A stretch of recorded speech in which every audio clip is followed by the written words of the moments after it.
2001 End of the Year Summary. Close, but not quite. We had an interesting year with some close games, some great games, and 2 absolutely lousy games, leaving us with a record of 11-2. We have a lot of talent on the team, but we seem to have lost the spark. We're a powerful football team who's used to being strong, slow, and steady throughout the game. This was changed when we got stuffed repeatedly, and we were put in a position to start fighting back. Our fans were wonderful as usual. We truly have some of the best fans in the world, and I think Nebraska as a state is unique in its dedication to its team. We don't have any other major colleges or professional teams, so nearly everyone in the state is unified in their love for the home team, the Nebraska Cornhuskers. Our fans travel to our away games in huge crowds, and many other states even have their own fan clubs like Californians for Nebraska, and so on. There is no other college program in the nation where a football player can be so revered by so many people in the state. As good as our fans are, we knew there had to be a few fair-weather fans.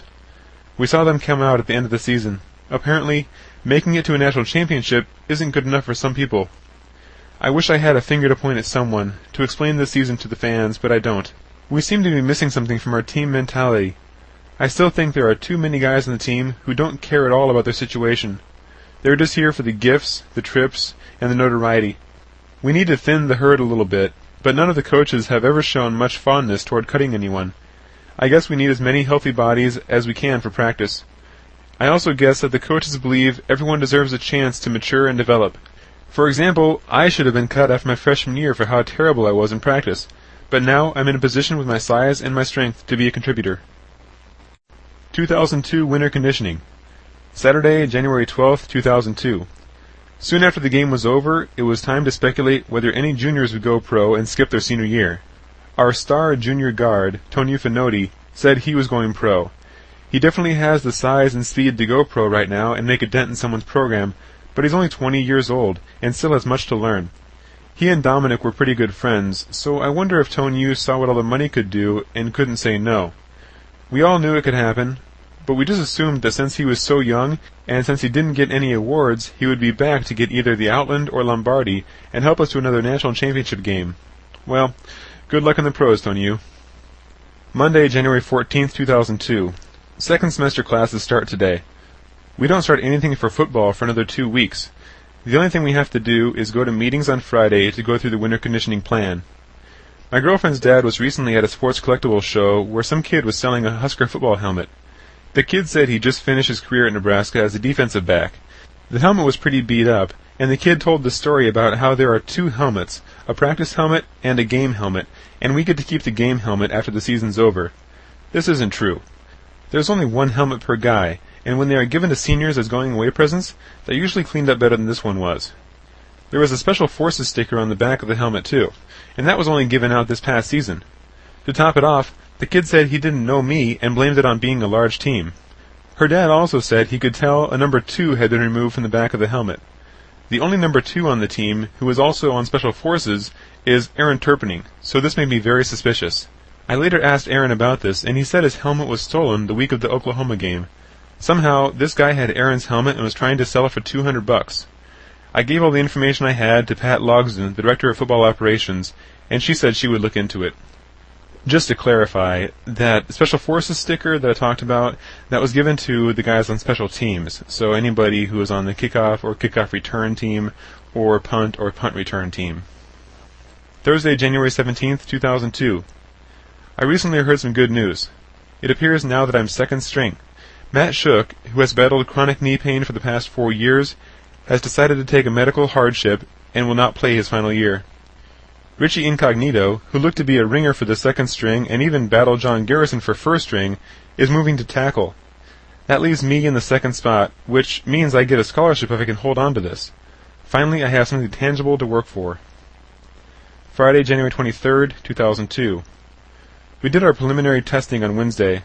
Once again, I didn't eat or rest properly before this and performed very poorly. I met with Coach Temper today and went over these scores. He said that I'll have to improve my speed greatly if I ever want to see a lot of playing time. He mentioned that Matt and Richie are no longer centers, and he isn't sure if he'll move anyone else to center. So, the position is mine for the taking. I just have to work my ass off and secure the second string spot. Monday, January 28th, 2002.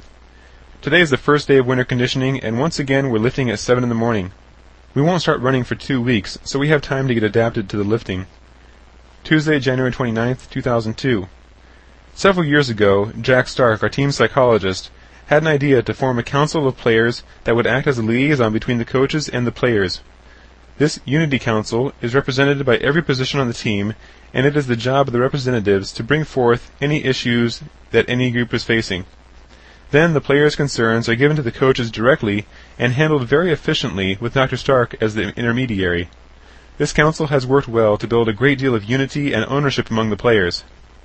I volunteered when Coach Tenneper asked who from the O-line wanted to be on the council. The O-line only needs 5 guys on board, but I made it 6. Because of this, my official title is an alternate, according to Jack Stark. I'm not sure what that means exactly, but I'm going to consider myself a full member. We had our first meeting tonight. Jack Stark had a few issues to talk about. We finalized our jersey styles for next year. For away games, we will wear all white with a red stripe down the side. It will be interesting to see how the public reacts to this, since there were a few Husker teams in the past who chose all white and didn't fare so well in those seasons. The home games will be the same, with white pants and red jerseys, but I think there will be a white stripe down the side of the jersey and the side of the pants. Jack then asked if there was anything we would like to change about the locker room. No idea is too ridiculous, apparently, because Jack even talked about doing what Baylor has done and put personal TVs in our individual lockers. I would be happy with different shower heads and better soap, and I think the TV idea is a little much. Jack said there are a couple of local businessmen who are ready to sign a check for whatever we want in our locker room. That just seems amazing to me, but I'm sure this is not the first time. Thursday, January 30th, 2002. Today was a light squat day, but this was followed by one-legged dumbbell squats and leg curls. I'm not sure if I was a little sick to start off with, but halfway through all this, I threw up. I guess doing that much leg strength work in one morning was too much. I got a list of all the guys in the O-line and made up a telephone roster for everyone. I'm looking for some kind of leadership role this season. I know I probably won't play much, so I want to be someone behind the scenes who the younger guys can look up to for guidance and support. It still amazes me that I'm finally a senior. When I came in 4 years ago, I looked up to all the seniors, even the ones who didn't play. Now I'm one of those guys, and it feels weird for many reasons. I'm so close to the end of my college career, so close to freedom, and I'm in a position of power. I'm now in the group that makes the decisions for the O-line. I can make suggestions and changes, and can easily take time off for school or other activities that in the past required me to tell the older guys and then hope for their approval. Monday, February 4th, 2002. Bailey is now in charge of a wider range of players, not just the O-line. His pet project is a new treadmill workout he borrowed from his own rehab work when he had surgery on his leg this past year. Basically, there is a pneumatic pulley system above the treadmill which holds the player in a harness that allows us to run at a reduced weight. This does a few things. It helps our posture, takes off a lot of pressure off our backs, especially for the bigger guys, and reduces the amount of impact per step, making it very useful for people recovering from injury. Before we got on the treadmill, we had to do a couple of things for documentation. We took off our shirts and shoes and were photographed looking for symmetry, flexibility, and muscle tone. Then we had to walk to and from a video camera to document our walking style in the hope something might be found when it's analyzed, and also to compare it to the end product when it's all over. When we're on the treadmill, they take about 30 pounds off us with the harness, and then we walk forward, backward, and sideways, and run in these same positions for about 12 minutes. I have to do this 2 days a week. Some guys have to do it 4 days a week because the coaches want them to lose weight, and they see this as the best way to do it. We no longer have a nutrition staff. Since Dave Ellis quit, the whole nutrition department, about 3 people big, has scrambled to fill his shoes, but now everyone is gone due to graduation, family commitments, and other factors. The nutrition people usually made sure that there were drinks and plenty of cups in the drink room. The weight room staff now has to do this, and they are doing a horrible job. It's not easy to mess up a Gatorade-type drink, but they somehow do it. The recovery drink mix, which is more like a thick, calorie-rich meal supplement, has separated into a watery mix and looks disgusting. Art McWilliams, the head guy for the training table, is now the interim nutrition guru. Here's a little afterthought I put in. After my senior year, everyone continually asked me what went wrong to make us fall so far. My best guess was that it wasn't any one thing in particular, it was several small things that added up together. The nutrition staff dissolving was just one of these things. Later on, several people on the strength and conditioning staff would take positions at other places too, leaving a void for many players that the other strength coaches struggled to fill, overloading themselves in the process.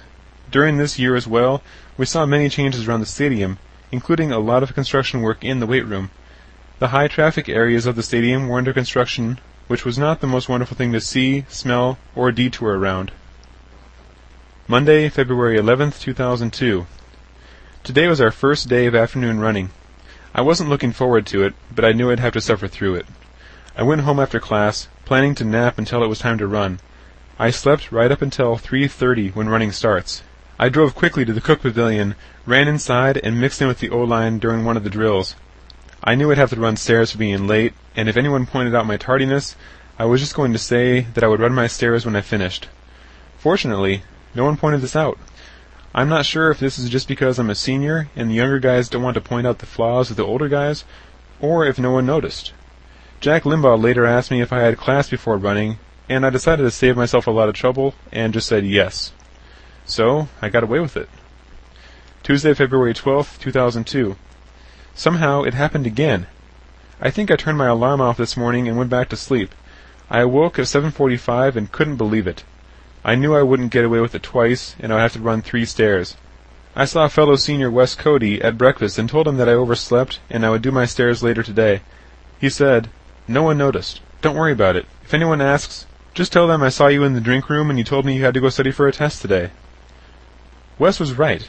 No one even noticed. With Wes's go-ahead, I dodged the bullet again. But this bugs me for 2 reasons, and I don't know if it bugs me more that I let myself down by being late or that no one noticed. I'm a senior now and should be one of the most visible guys. Maybe it helps that I'm the one who takes roll in the morning. Wednesday, February 13th, 2002. Coach Senefer met with the O-line at 3:30 today. He had pens and notebooks ready for us and went through a handful of plays, hoping we would take notes and learn something. It was helpful, but it lasted too long for as few plays as we looked at.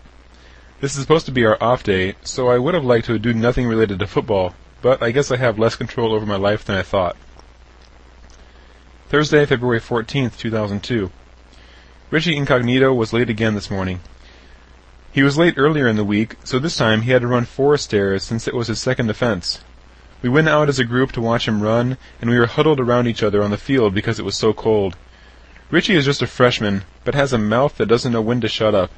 He's a pretty funny kid, and is already fairly popular, but everyone keeps talking about how tired they are from running his mouth all the time.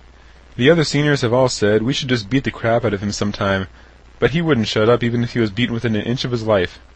I guess Richie knew I was late on Tuesday because he joked that I would have to run with him, but he knew his place as a freshman and didn't push it too far.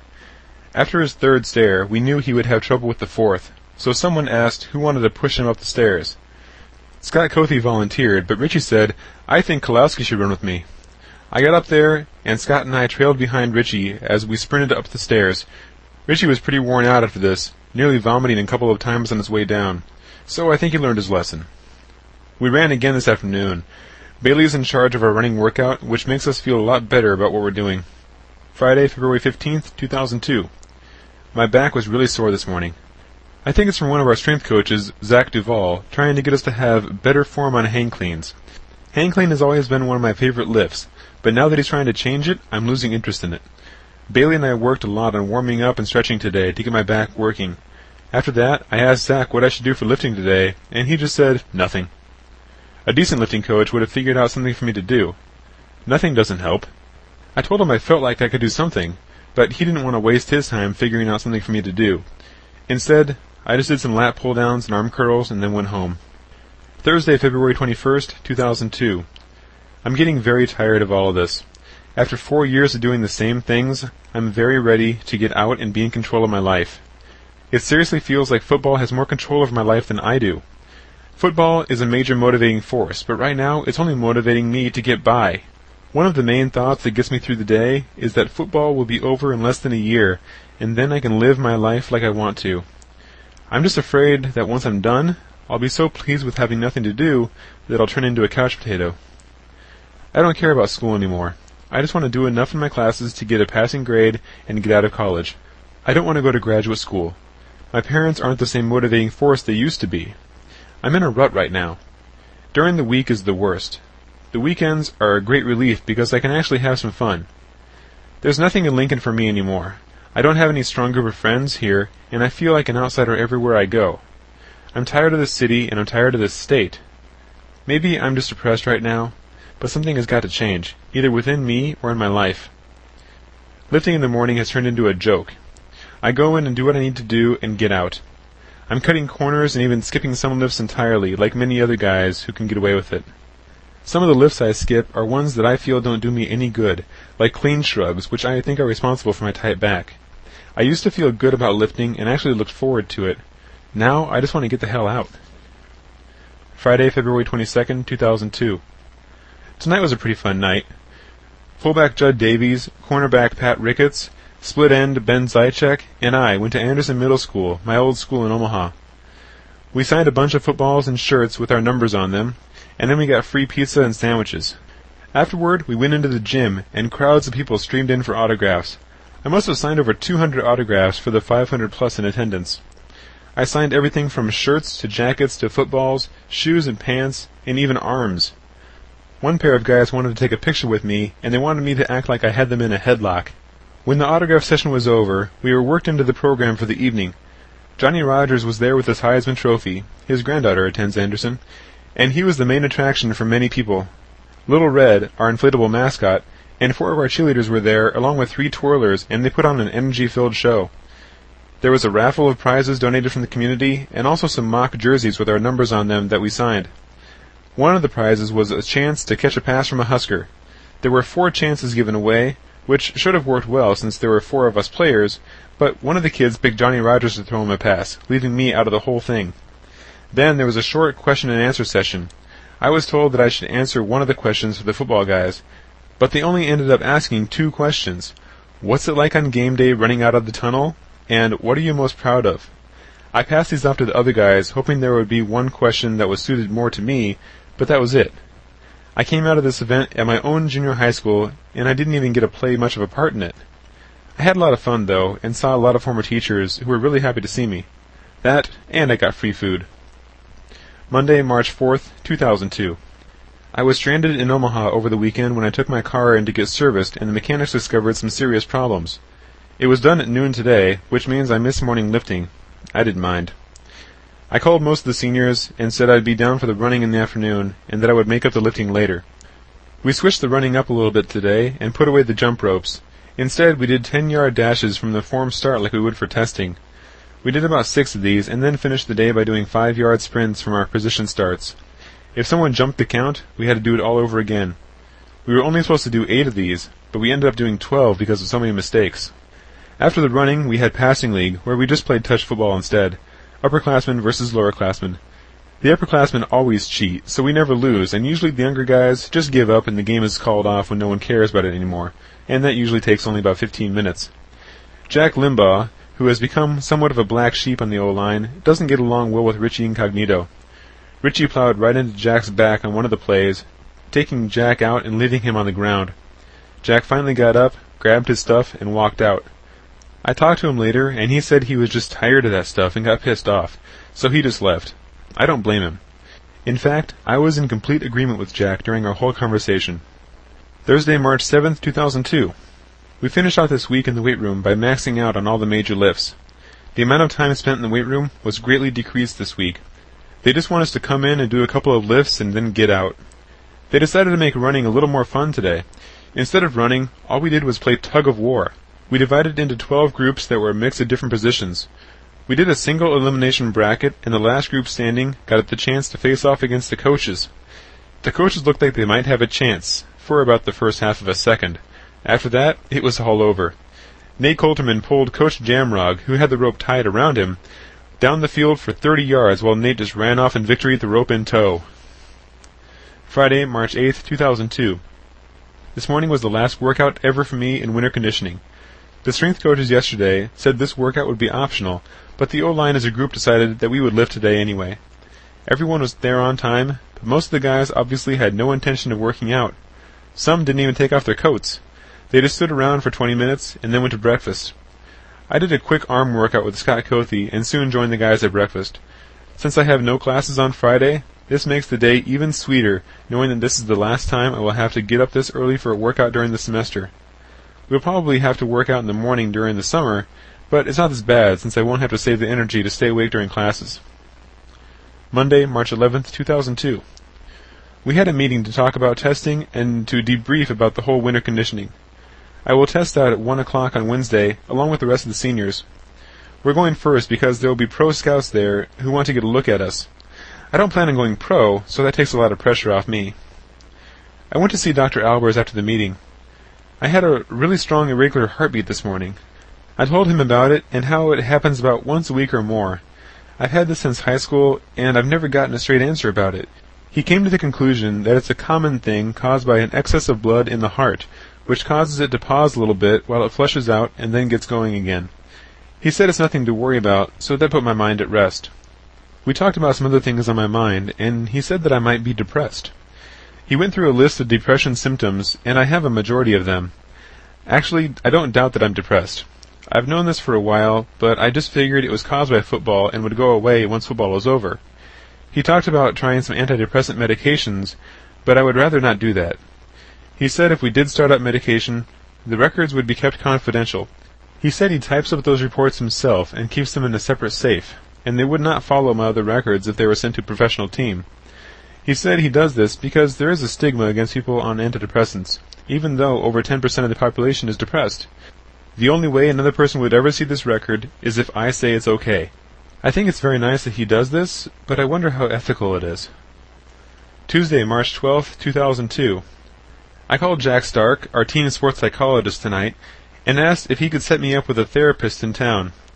He said there are a few in private practice he could recommend, but he and I agreed that it might be best, and cheapest, to use the psychology staff at the University Health Center, which is free for 3 visits. All day today, I tried to put together what exactly has depressed me so badly and so recently. I think the majority of it has to do with football. I'm pretty much forced by pride and personal honor to continue, while being told what to do by coaches I don't respect and who don't respect me. I'm forced to maintain a weight and a physique that I'm not comfortable with. I don't have much respect for some of the guys on the team. I don't get the same encouragement or results that I'm used to in the weight room, and my general motivation for this sport has decreased. I hope something good will happen now that I know where to start. Wednesday, March 13th, 2002. At noon, I headed over to the Cook Pavilion. Some of the pro scouts were there to get our times, and they had us fill out some paperwork. They took our height and weight and measured our hand span and arm length. As I was filling out the forms, I overheard some of the scouts talking about some of the players they recently picked up, and the conversation quickly turned to some of the weird things players do. One of the stories was about a guy from Nebraska who drank 8 ounces of his own urine every week. He was a tight end who played for the 49ers, but they couldn't remember his name. They ended their conversation by agreeing that there are a lot of freaks in the NFL. I'm not a freak, and I don't want to work with a lot of freaks. Right now, I'm much more interested in doing a job that I enjoy, even if I don't make much money, than going pro and making a lot of money, but not being happy. It's just not for me. After I finished all the paperwork and was sufficiently warmed up, I put the last nail in the coffin of my potential pro career by turning in an average testing day.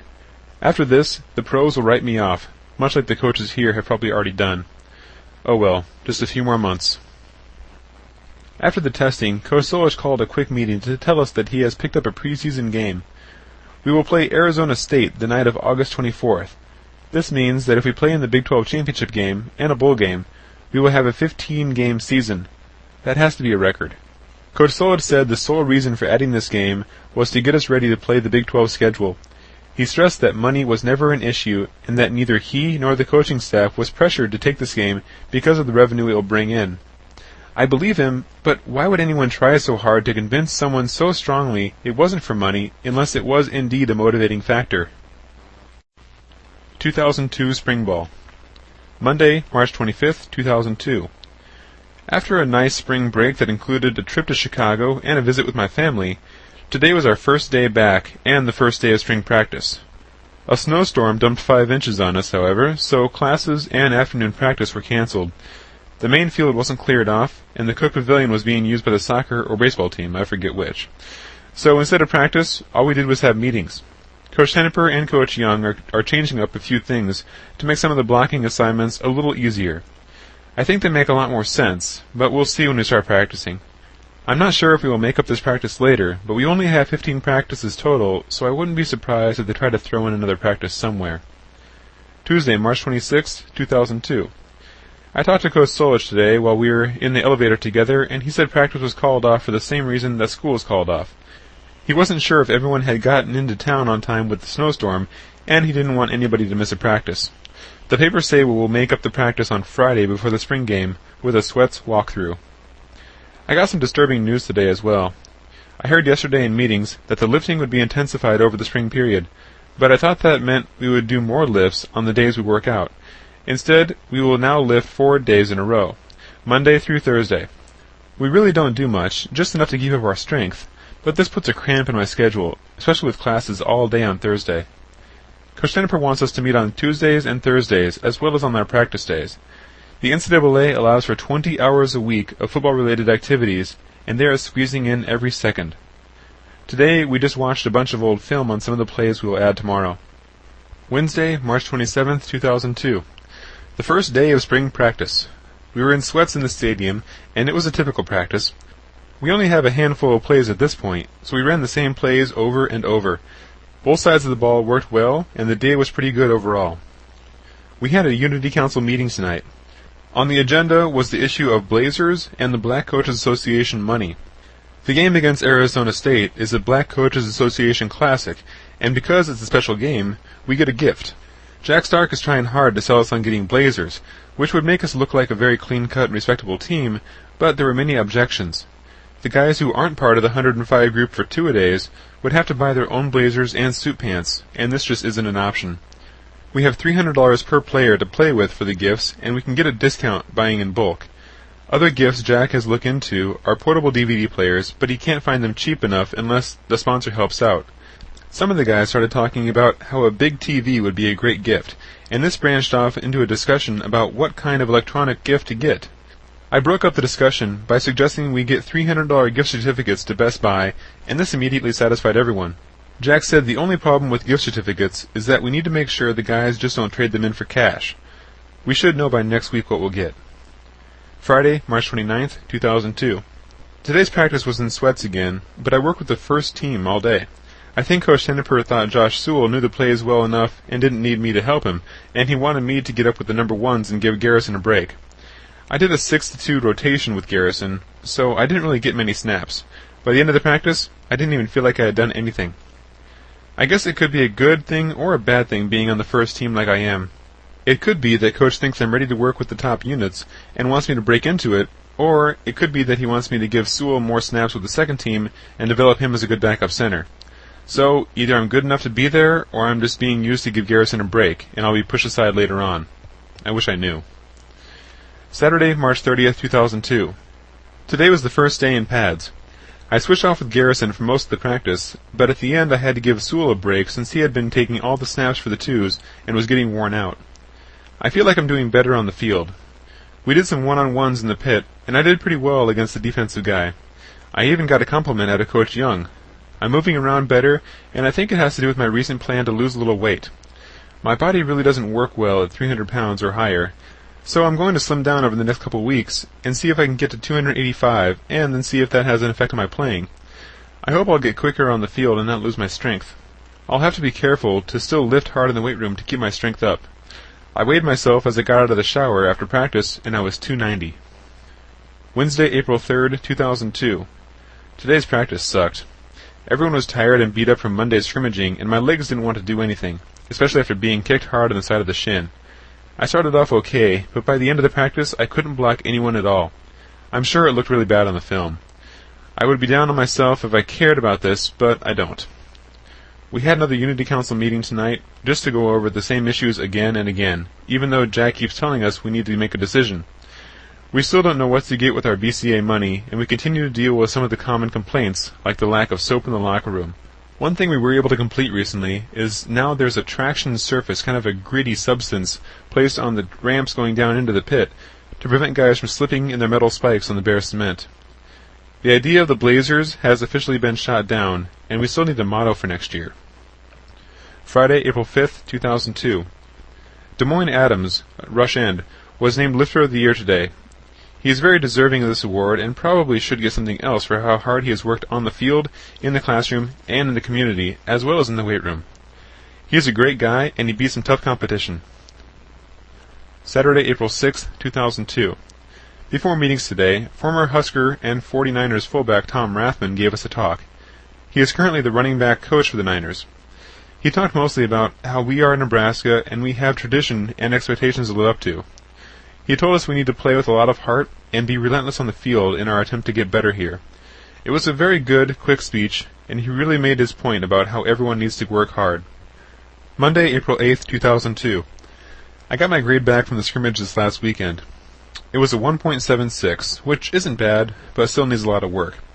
I think the thing that hurt me the most was not finishing my blocks against some of the guys, and other times I just couldn't get in the right position on the guy to make the block in the first place.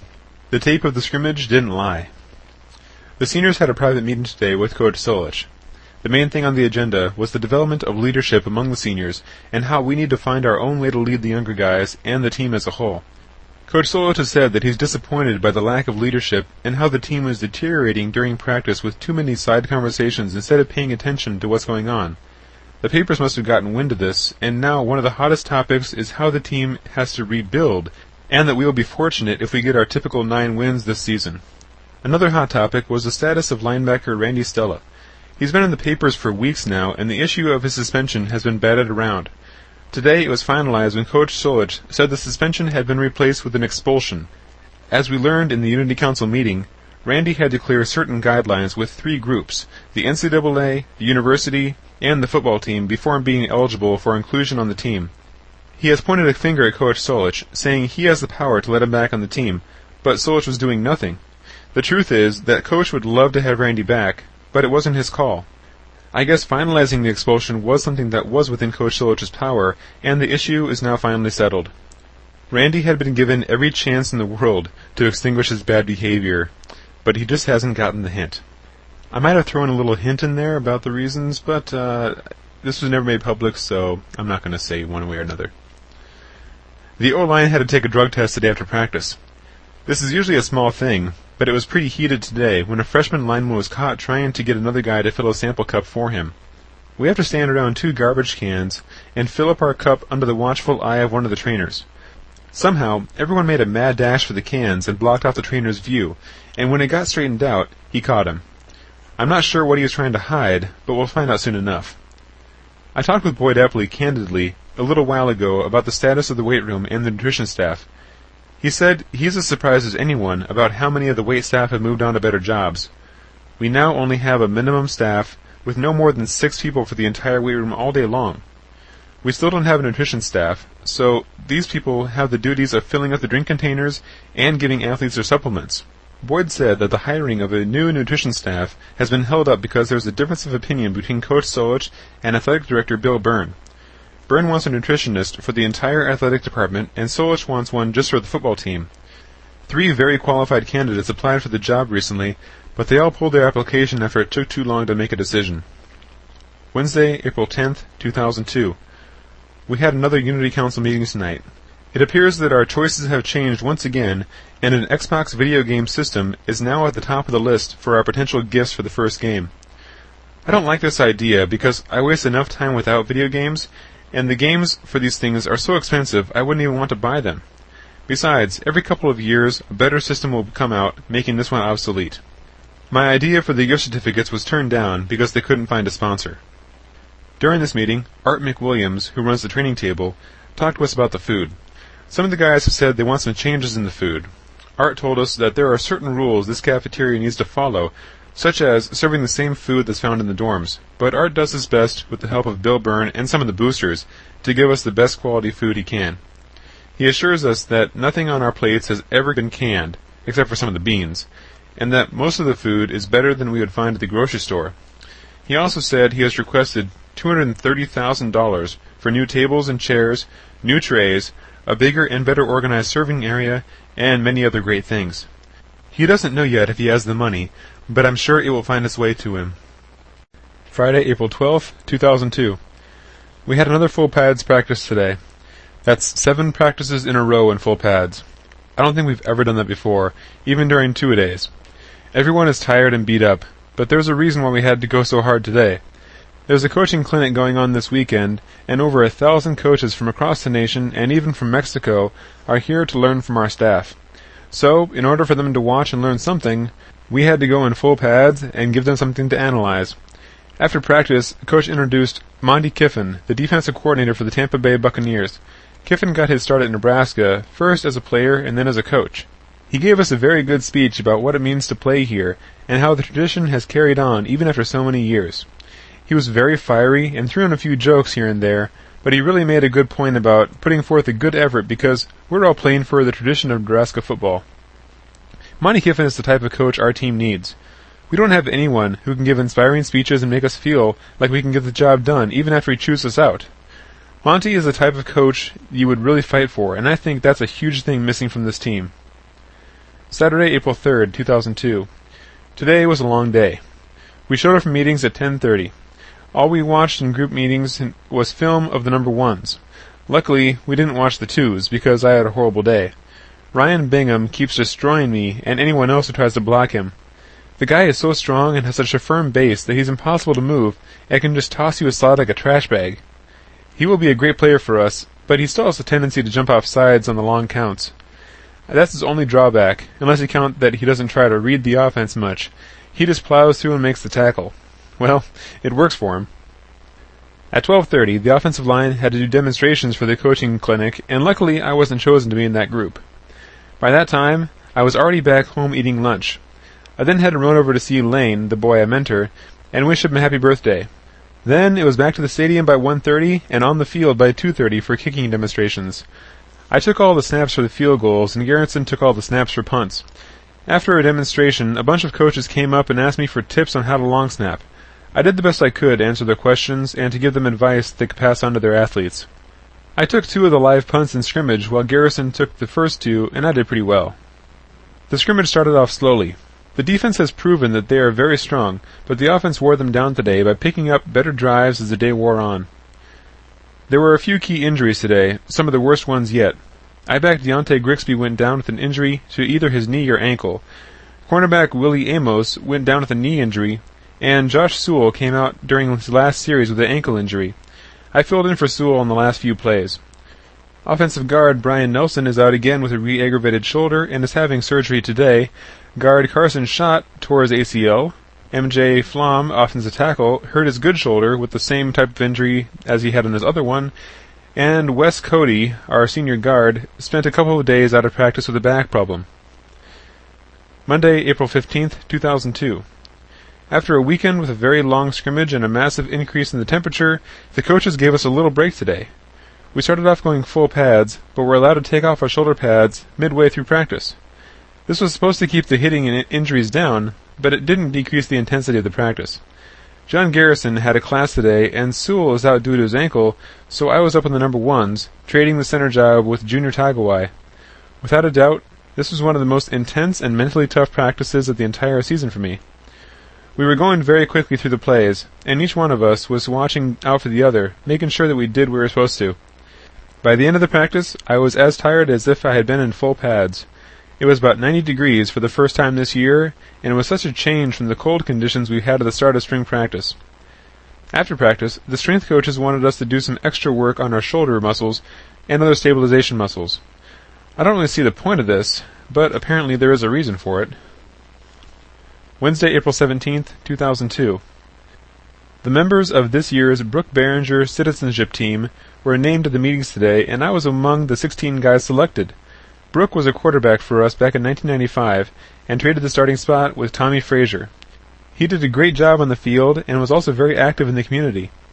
He died shortly after his senior season when the small plane he was piloting crashed, leading to a huge outpouring of support, including the foundation of this group. I received a very nice plaque with 2 pictures of Brooke, one of him speaking to students and the other one of him playing quarterback in a game. This is a real honor for me, although I don't really know what goes with it. I'm not sure if this is just something to put on my resume or if we actually do something as a group.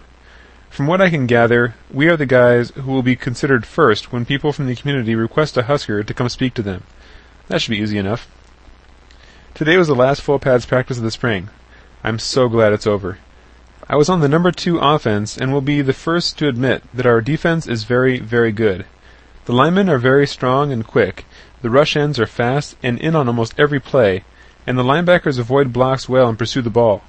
The poor secondary hasn't had much of a chance to prove itself because the quarterback is usually under so much pressure he can't throw the ball. Ryan Bingham leads the defensive line in brute strength, and he can simply toss anybody to the side and pursue the ball carrier. If he plays all of our possible 15 games this next season, he should break some records. Of all the defensive linemen I've gone up against in my past 4 years, he is undoubtedly the strongest and one of the quickest. If he doesn't jump off sides, he should be golden. Saturday, April 20th, 2002. Today was the culmination of spring practice with the annual spring game. A cold front moved in yesterday, and it was only about 45 degrees the entire day. We had breakfast and meetings, then sat around until we had to snap to the kickers at 11:30. I could tell my snaps were going to be off today by how I was warming up, because I didn't have the control that I usually do. I think it was due to the unexpected cold. The game started at 12:30. I was on the white team backing up Junior Tagawai at center. Junior switched from D-line to O-line and can play guard and center. I'm guessing he is the choice for second-string center, which is a smart decision by the coaches. By moving a scholarship guy to the second-string spot, they don't have to waste a scholarship on Sewell or me. Typically, when a walk-on earns a second-string spot, they will be given a scholarship. It's not a rule that's written in stone, but more of a common courtesy. The red team started the game with the ball and did fairly well on their first drive, although they didn't score. I overheard one of the trainers say that the early series were scripted to make sure the offense looked good in front of the public and the media. The defense destroyed the offense in earlier scrimmages, but this time, the defense was put in position to fail. That's pretty sneaky, but will anyone be able to tell? Junior took most of the snaps. I only got 16 snaps total and actually graded out with a 1.813. That's high for me, but middle of the pack for the rest of the guys. I had all the snapping duty for the white team and ended up with the extra point snap and 4 punts. One of my punt snaps was perfect, but the punter really had to reach for the rest of them because they were all high to the right. All of them got off except for the one that got blocked by Ira Cooper, whom I was supposed to block on the line. The funny thing about him blocking that kick was that there are no blocks called on the punts at all. He just had a golden opportunity and took it. I ended up redeeming myself and not even knowing it when I recovered a fumble later. It was another high snap, but he finally got it off with a high, short kick. It landed near me, and I thought I was just downing it when I dove into the pile. I came up with the ball, while the other guys were clawing for it, and the ref just stood over me pointing, "White ball!" It didn't even register until I started walking off the field and remembered, I'm on the white team and the ball was ours again. I was happy. The red team won 17-7, which was expected since they had the first team offense. After these past 4 weeks and a cold and rainy second half, I'm glad this is over. My last spring practice ever is done. Sunday, April 21st, 2002. Tonight was a student-athlete academic recognition banquet. The speaker tonight was Rulon Gardner, former Husker All-American wrestler and 2000 Olympic gold medal winner in the Greco-Roman wrestling. He made history when he defeated the world champion Russian wrestler in the finals, ending his 9-year undefeated reign. Rulon claimed that he had a fear of speaking to crowds in college and got a C+ in speech class, but he did really well tonight. He talked mostly about being positive, being very proactive, and setting high goals for yourself. He related all of this to his life and how he has worked hard for everything he has, from his college degree to his gold medal. For some reason, this speech really struck a chord with me, and I thanked Rulon personally when I received my medallion by telling him he was a great role model. I'm going to get a copy of his speech and watch it again. Who knows? This might be the start of a turnaround from the state of mind I've been in. Tuesday, April 30th, 2002.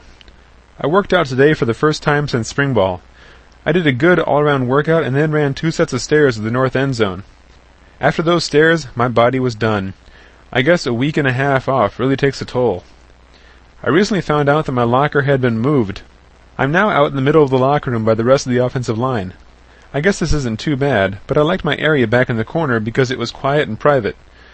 When I cleaned out my locker, I found 3 pairs of shorts, 8 t-shirts, 2 long-sleeve shirts, a couple of spandex shirts and a pair of spandex leggings, as well as my shoes and leg pads, and a still-in-the-wrapper warm-up suit. I didn't even know I had that much stuff in there. We had a meeting yesterday at the last minute. Coach Solich explained how the professional football draft works. Apparently, there had been a lot of questions posed to him about it, and he ran through some numbers for us. He told us to have a good summer, stay out of trouble, and work hard with our conditioning program. Friday, May 10th, 2002. Today was the last day of school for me, with my last final getting out at 11 o'clock. I spent the rest of the morning tying up loose ends around campus, selling my books back for a whopping $20, and then going out with Brian Nelson to play Keno at Brewski's. I also stopped in the locker room and picked up a gift that was waiting for us. It's a commemorative plaque from the Rose Bowl with the team picture that we took in front of the stadium and a list of the guys below the picture. It's a very nice gift, and I didn't expect it. While at Brewski's, we met Steve, who manages the restaurant and is also the editor of a Husker football webpage. He guessed correctly that we were both Huskers, and sat and talked with us for over an hour. It was the usual, "So how's the team look?" kind of talk, but I threw in a few good stories about the players and coaches that will probably make their way to the webpage somewhere. Nellie ended up paying for the meal after winning $250 in Keno. I didn't win anything, but I got a free meal, and I would have done the same if I had won. Monday, May 13th, 2002. I started working today at McGinnis Ford, a car dealership here in Lincoln. I'm working with freshman wingback Mike McLaughlin, another former Millard North quarterback just like Eric Crouch. He's a great kid and a really good worker. When I got to work and met the man I talked to over the phone, I learned that I'd be helping out in the wash bay cleaning and detailing cars. He jokingly told me not to kill myself by working too hard. There isn't really that much work to be done, so I should just take my time and pace myself. So far, even after the first day, it's the best job I've ever had. I get to drive cars around most of the day, and I've always got something to do, so I'm not just bored out of my mind. Here's a little afterthought section. Any job arranged by the coaches for their players at these places around town has to be by the rules. For instance, an athlete can't get paid more than a non-athlete doing the same work. Beyond that, it's up to the employer to keep the athlete accountable. Now, this is where I could get the program into hot water, but I'm sure every program has similar situations. I know of a few guys who have been paid a little more than others for the same work.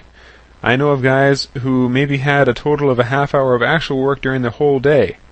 I know of other guys who wouldn't even show up at all but still get paid. Several guys on the team have been driving around in nice Cadillacs recently, and I can only wonder how they got the money for this. The NCAA has not placed a limit on how much a student-athlete can earn during the summer, so all earnings during that time go unquestioned. One of the more highly decorated players from a few decades ago had a summer job where all he would do was drive around by the grounds of a building once or twice a day, if he felt like it, to make sure the sprinkler system was working. Only in America. On a side note, several players, and I would probably sound racist if I tried to categorize them, seem to be spending their NFL paycheck before they're even out of college. I have never seen firsthand or heard of anyone on the team talk about it, but it wouldn't surprise me if money is being dispersed illegally. I'm sure everyone's heard stories from a friend of a friend who knew a guy who saw money illegally handed out in unmarked envelopes or performance-enhancing drugs being used, but I can honestly say I have never seen anything like that. But I did see many athletes drinking and smoking pot on a regular basis. After all, it was college, and there's nothing else to do in the small town of Lincoln. 2002 Summer Conditioning. Friday, May 24th, 2002. This was our first week of summer lifting, and we were all back in the groove by the second day, like we had never taken a break at all. On Wednesday night, Andrew Wingender, now simply known as Primetime, learned that my girlfriend broke up with me last weekend. He insisted that we go out to the bars to forget/celebrate the breakup. We stayed out for a long time, and I think I finally passed out around 4 in the morning. Thursday, I woke up at around 10 on the floor of my living room and realized I'd missed lifting. I lifted later in the day and thought for sure I'd have a valid excuse for missing lifting since I just broke up with a girlfriend. Friday morning, I was proven wrong. Senior guard Wes Cody and senior center John Garrison called a meeting for the entire O-line and discussed how we all need to change our attitude and push each other to work really hard this summer. They don't want any more talk in the press about how the O-line is questionable for next year. They want to bring the dominance back to the O-line and keep it there. They finished by going over the rules one last time. If you're late, you run 3 stairs, no matter if you're a freshman or a senior. At that point, I knew I was going to have to run stairs because I'm a senior, and I need to be a role model and leader for the younger guys. When I was halfway through my lifting, Wes Cody asked me when I was going to do my stairs. I said I'd probably do them next week, but he insisted I do them right then. All the O-line guys went out to the stadium and watched as I ran 3 sets of stairs. I didn't think I was going to make it, since this was the first time in over a month that I've really done anything athletic, but I paced myself and got through it really well. Afterward, I slowly made my way back to the weight room, and I laid down on the floor for about 15 minutes to catch my breath and to get my heart rate down. When I got up and started to move around, I knew it wasn't over. I made my way to the nearest trash can and emptied the contents of my stomach. Then I finished up my workout the best I could and left. It was definitely not the way I wanted to end the first week of lifting. God, I can't wait till this shit is over. Thursday, June 6th, 2002. We have 2 of the new freshman linemen in for the morning workouts now. Jermaine Leslie and Corey Tim joined us this week and have been doing well, adapting to our system and getting comfortable with the other guys. As a not-so-shocking surprise, Richie Incognito came late to lifting today. Everyone remembered all the fun we had with Richie when he was late during the winter, and we couldn't wait to do it all over again. Midway through the workout, Wes Cody called all the linemen outside to watch Richie run stairs. This is his first week back, so I'm sure he wasn't in the best shape. He got through the first one fine, occasionally running his mouth like he always does, making jokes about Tim Green's weight and Josh Sewell's awkwardness. On the second one, he began to show the strain and had trouble with the last couple of stairs. While he took his time coming down, someone asked how many he had to do.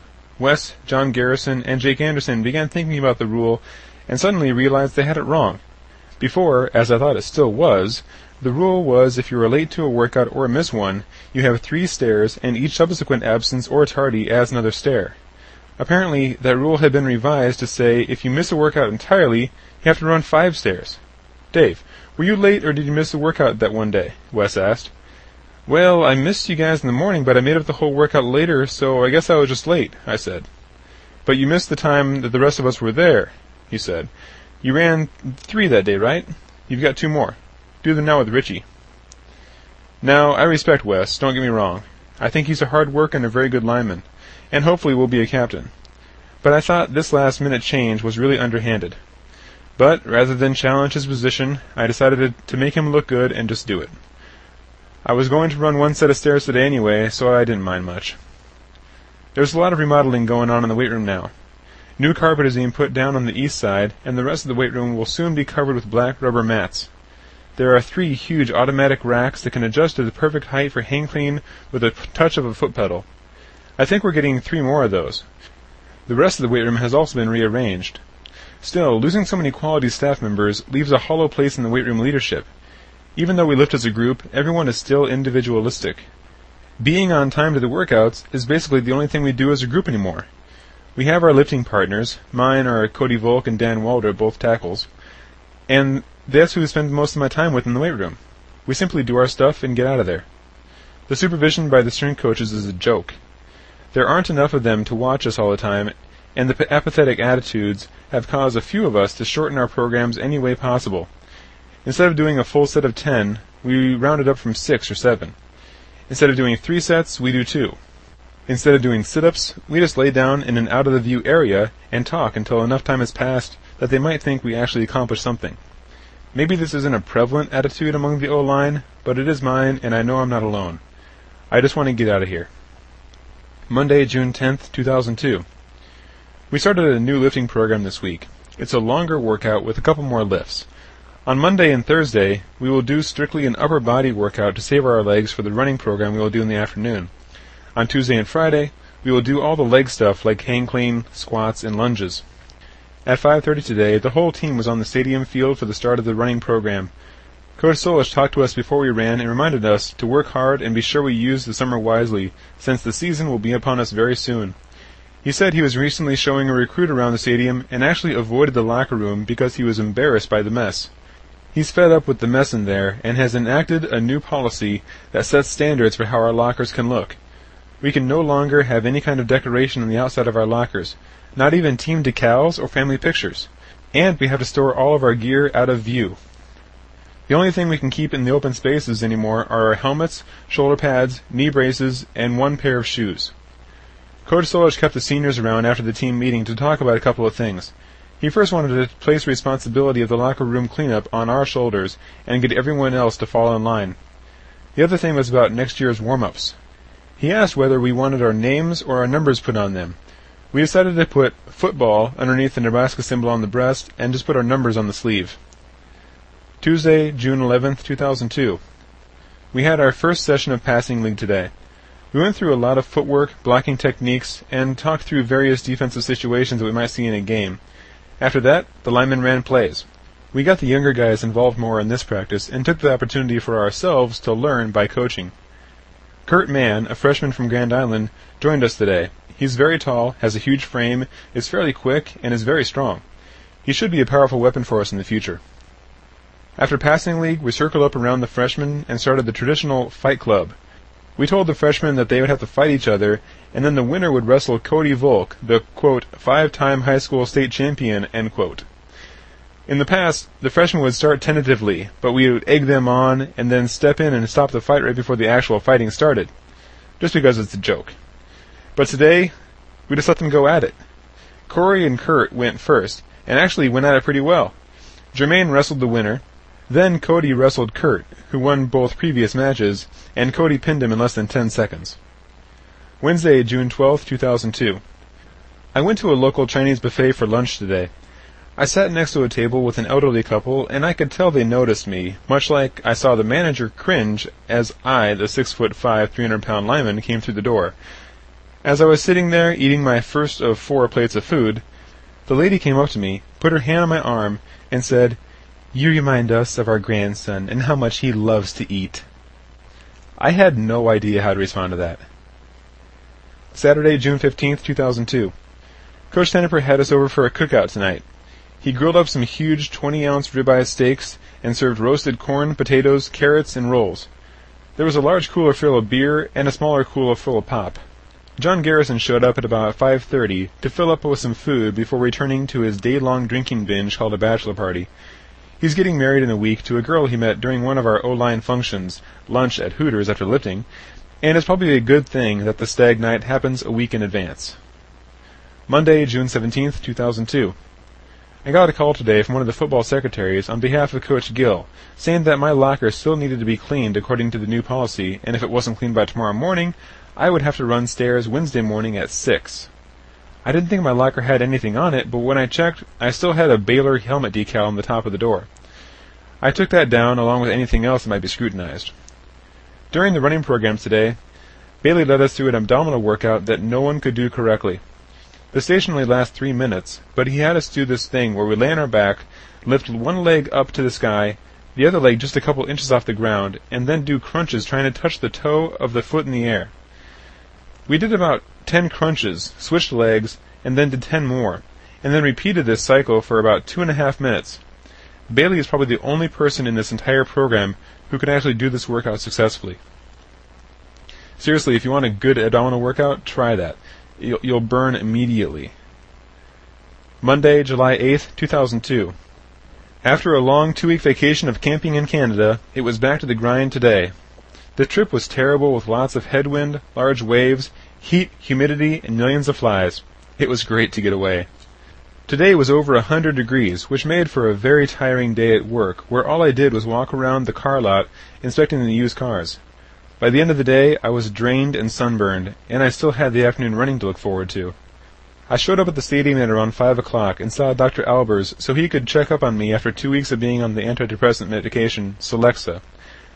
I don't really know if it's working yet. I guess being on vacation helped. We started running today at 5:30 with Bailey leading the group of linemen and tight ends. Bailey has finally found his niche and really took control today when he told us the new rules. He said no one would just go through the motions. We all do everything with full effort, or we would do it again and again until we either got it right or couldn't move. We did a couple of 40-yard build-ups, some 10-yard sprint starts, and 10-yard position starts with proper footwork. Then Bailey had us do these new things where we got on all fours, starting with one knee up to our chest and the other leg straight out, and then alternated our feet as fast as we could, and then on the whistle we sprinted out. Then we went to the stairs and did one set of every step, one every other, and then one sideways shuffling each way. After all this, we went back down to the turf and did our position starts with 5-yard dashes on Bailey's whistle. Sometimes he would go on the second or third whistle, and just as before, if someone jumped, we would all have to go back and start over again. We got to midfield and then had to go back when Bailey saw people slacking. The punishment wasn't too bad, but it's very hard to concentrate fully and move well after such an intense workout. When that was finally over, we circled up and Bailey led our abdominal workout. He's a small guy who is very fit and very athletic, and always seems to put us through abdominal workouts that no one can possibly do, even when it appears that he has no trouble doing them. And then, as if that wasn't enough, we ran plays as an offense when that was all over. We didn't run too many, mostly because everyone was too tired, and it was still pretty hot. I finally returned home at 7 o'clock. Tuesday, July 9th, 2002. Today was our agility day. We did a lot of different things, including jump ropes, low ropes, and a lot of ladders. It was another very hot day, and we were all very happy when the workout finally ended. Friday, July 12th, 2002. While doing our summer lifts this morning, one of the funniest things happened. Starting tackle Dan Waldrop, in an amazing display of athleticism, was practicing his footwork against a padded sled in the weight room. He took a stretch step to the right and set up for a powerful punch, but his left foot slipped out from beneath him, causing him to miss the pad and hit it with his head first, and then his whole 330-pound body came crashing down with a mighty smack on the floor. It was very quick, but a few of us saw it, and many more came to investigate after hearing the laughter and seeing Dan lying on the floor laughing. I was quoted in an Omaha World Herald article today about how the summer workouts are, quote, voluntary, with no coaches involved in accordance to NCAA rules, but in reality there are many unspoken rules and a commitment to work hard. Monday, July 15th, 2002. Instead of going to work today, I went to an apartment complex with my roommate Joel and swam in the pool all day while drinking beer and eating pizza. By the time I left for the stadium for running, my stomach was full of pizza, I was tired from swimming, sunburned, and drained by the sun. Luckily, the running program wasn't too hard tonight. We did a lot of short sprints and some stairs, and that was about it. It could have been much worse, and I was very happy when it was over. So far this summer, I've been very impressed with the linemen that we had coming with us as freshmen. Corey Tim, Kurt Mann, and Jermaine Leslie all have worked very hard, and in my opinion, they all have a legitimate chance to see some playing time this year if we need them. It's good to have these guys around during the summer because they remind us of how much work we need to do on the fundamentals. They've needed help learning the basic footwork of our blocking, which forces us to become the teachers, and through teaching we analyze our own actions. This helps open our eyes and watch everyone, even the top guys and ourselves, to make sure we're providing the correct example. Tuesday, July 16th, 2002. I turned 23 today, but I kept it a secret to avoid getting a red belly. I don't think it would have mattered because our running program was so tough tonight that everyone would have been too tired to expend the energy for a red belly. Bailey really worked us hard. He set a lot of standards, and we're proud to say that we met them. He wants us to do everything perfectly as a group, and with a positive attitude. He doesn't allow any cursing during workouts anymore for fear that an outside person might hear something and be offended. False starts are also a penalty, and we pay these penalties at the end when we run extra for them. In all the time I've been here, I think this group right now is one of the hardest working, best unified groups. We push each other and support each other. There are no individuals, and I think this will be a big factor this season. A lot of publications say that we will have a 9-4 season or worse, end up third in the Big 12, and that we're on the decline as a program. The sports writers don't have a clue what they're talking about. The only legitimate sports writers are those who post the facts, the scores, statistics, and so on. All this speculation is nonsense. They try to convince you that they know what they're talking about, but they don't know any more than anyone else outside the team.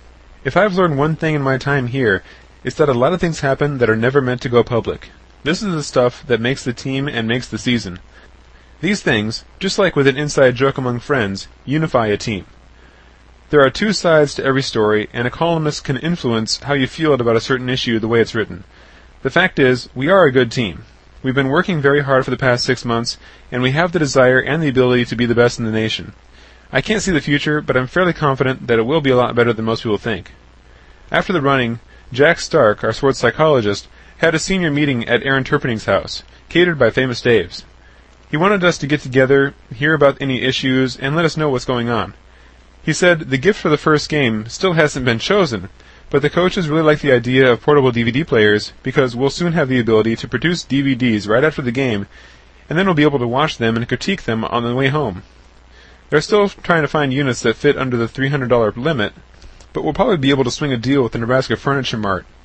Also, the motto for next year was narrowed down. Someone suggested, "Start strong, finish stronger," which I think is a very good motto, but senior wingback Troy Hasselbrook tonight said we should make it, "Start strong, finish strongest," referring to how we want to be the strongest and best team in the nation. Jack also made a list of 10 standards we should strive to live by over the next 6 months. There were things like demanding the best from each other at all times, telling the new guys how to act while acting the part ourselves, watching out for each other, being positive leaders, and so on. This was a very good meeting, and we plan to have another one shortly. The rumor is that Coach Solich has been talking to a lot of pro teams to find out how they run their fall camps as well as their whole season of practices to learn how their players last for the long professional season. We have a very long season coming up, and Coach Solich obviously wants the best out of us. According to these rumors, we'll only have 6 practices in full pads during the entire 2-a-day session. This makes me very happy. I'm sure a lot of the other practices will be in half pads, which is almost as rough, but when you don't have to wear the football pants, it just makes you feel better. Some say the whole season will be like this too, with scaled-back practices. I guess the coaches have decided that after the Colorado loss, we felt like we needed to redeem ourselves in the national championship game and practiced very hard leading up to the Rose Bowl. A lot of us feel that the Rose Bowl practices were some of the hardest practices all year, and that we might have gone into the game too worn out to play well. Wednesday, July 17th, 2002. After a little birthday celebration in Omaha last night, I met up with the seniors and starters on the O-line at the Champions Club golf course this morning. The Bug Eaters, a group of guys who love the linemen, sponsored a golf outing as a fundraiser and really laid out the red carpet for us. We had free food and drinks all day long and played 18 holes on a professional level course. I was grouped up with Dan Raldrup and 2 of the Bug Eaters, Mr. Morgan and Mr. Munson. The course was very challenging and I had a rough day hitting well, but it was a very enjoyable time all around. This was the first time Dan had ever played 18 holes, and when he started, he really struggled making good shots. By the time we finished, after much coaching by the experienced Bug Eaters, he was hitting fairly decent shots consistently. This just proves how good of an athlete he is. The Bug Eaters later had a dinner for us, huge T-bone steaks, potatoes, and salad. There were flag prizes on certain holes, and some of our guys got gift certificates for the pro shop. Coach Tenneper has been growing his beard out for a while now, which is completely white, and he wore a straw hat today. He had an uncanny resemblance to Ernest Hemingway, but I doubt many other people made that connection. At the dinner tonight, Coach Tenneper introduced all the offensive linemen. He started with me and said some very nice things. He said, "I'm a great student, a great person, and will be a factor this year." He stressed that I have stuck it out for 5 years, and he's very proud of me for that, and is very proud to have me on the team. I was honored by these words, and I'm thankful for moments like that, which remind me why I'm doing this. On a lighter note, Junior Tagawai and Wes Cody were paired up and drank a large cooler full of beers between them. On the 18th hole, Junior hopped in the cart, spun it around fast on a hill, and tipped it over. I guess the whole top of the cart was bent over, and they were lucky not to be injured. No one knew who was going to pay for the damages, but we were all laughing about it so much that I don't think anyone cared. Thursday, July 25th, 2002. After taking the last 4 workout days off to visit my brother Jason in New York City, I returned to the last 2 days of the summer conditioning program. I had to max out on hang clean and barely beat my record from 2 years ago. Hang clean has reached a plateau and hasn't gone much higher in 2 years. On Tuesday, everyone did 225 pounds on bench for as many reps as possible, like we will be doing when we test out for the pros. Josh Sewell led this effort with 31 reps, and also led the hang clean max with 380 pounds for 1 rep max. Wes Cody, still one of the strongest benchers on the team, put up 225 pounds 29 times. Friday, July 26, 2002. This morning's workout started off with running on the field at 7 o'clock. Today's lifting was just squat and whatever else we felt like doing. I started warming up with 135 and 225 pounds, but my left hip started getting sore during the reps, so I just called it a day. I think it's slightly out of socket, but I can't tell. It's been sore since I went rock climbing in New York, and I plan to see my chiropractor on Monday to get it fixed. I just took a guess at what I could do based on what I have squatted recently, and came out with a 1 rep max of 420 pounds, which sounds right for how my legs felt this summer. Technically, we're supposed to do our max lifts in the view of a strength coach, but Scott Cothy, Cody Volk, and I all vouched for each other, and the coaches had to accept it. I then had to make up the bench max by doing 225 pounds as many times as I could, the same test that the pros use. I put it up 17 times, which wasn't great, but respectable. That gave me a 1 rep max of 340 pounds, which sounds about right. After that, I was done, and I strolled out of the weight room thinking this is one of the last times I would ever have to get up for a morning lifting session ever. I was happy. Now, I mentioned here in the book about how we'd be doing reps and then we calculate it out for our 1 rep max. How that works, there's some charts set up in the weight room, and they even have a computer program for it too, where you input the weight you did at how many reps, and it uses some formula to figure out how much weight that would have been for a 1 rep max. So say for this, doing 225 pounds 17 times equals 340 pounds once. So that's generally how it works.